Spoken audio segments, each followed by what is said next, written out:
আসন্ন বিধানসভা নির্বাচনকে সামনে রেখে জঙ্গিপুরে মঙ্গলজন মাঠে অনুষ্ঠিত হলো প্রধানমন্ত্রী নরেন্দ্র মোদীর এক বৃহৎ নির্বাচনী জনসভা। শনিবার এই সভায় উপচে পড়া ভিড়ের সামনে বক্তব্য রাখতে গিয়ে তিনি বাংলার বর্তমান রাজনৈতিক পরিস্থিতি নিয়ে সরব হন। প্রধানমন্ত্রী তার ভাষণে রাজ্য দুর্নীতি ও অনুপ্রবেশের প্রসঙ্গ তুলে বলেন, বাংলা থেকে দুর্নীতির শিকড় উপড়ে ফেলতে হবে। যারা অনুপ্রবেশকে প্রশ্রয় দেয় সেই সরকারকে আর সুযোগ দেয়া চলবে না। তিনি আরও দাবি করেন, পরিবর্তনের লক্ষ্যে সাধারণ মানুষকে একজোট হয়ে এগিয়ে আসতে হবে। সভামঞ্চ থেকে দলীয় কর্মী সমর্থকদের উদ্দেশ্যে নরেন্দ্র মোদী আহ্বান জানান, এবারের নির্বাচনে দৃঢ় সংকল্প নিয়ে কাজ করতে হবে। তার কথায় প্রত্যেককে ত্যাগ স্বীকার করে এগাতে হবে, তাহলেই বাংলার পরিবর্তন সম্ভব। এবার লক্ষ্য বাংলার বিজেপি সরকার গঠন।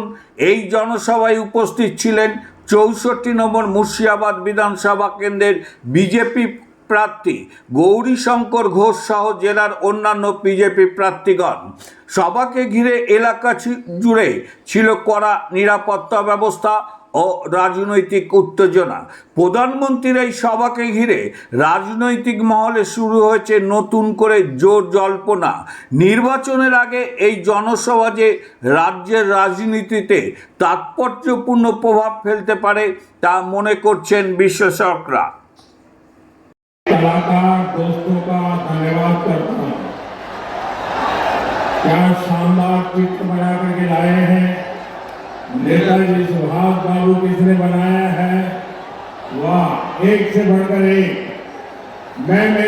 দেখুন, আজকে মুর্শিদাবাদে উনি এসেছেন। এর পূর্বে থেকেই ভারতীয় জনতা পার্টির কার্যকর্তারা ব্রিগেড সমাবেশে গেছেন, সেখান থেকেও বার্তা পেয়েছেন বাংলা থেকে দুর্নীতির শিকড় উপড়ে ফেলতে হবে, অনুপ্রবেশকে যারা সমর্থন জানায় সেই সরকারকে ছুঁড়ে ফেলতে হবে।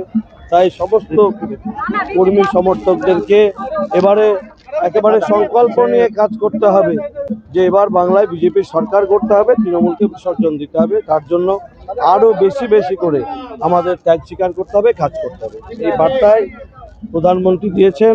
আমাদের সমস্ত কর্মী সমর্থক সেই বার্তাকে পাথেয় করে বাংলায় এবারে নির্বাচনে লড়াইয়ে তৃণমূলকে পরাস্ত করে বিজেপির সরকার গঠন।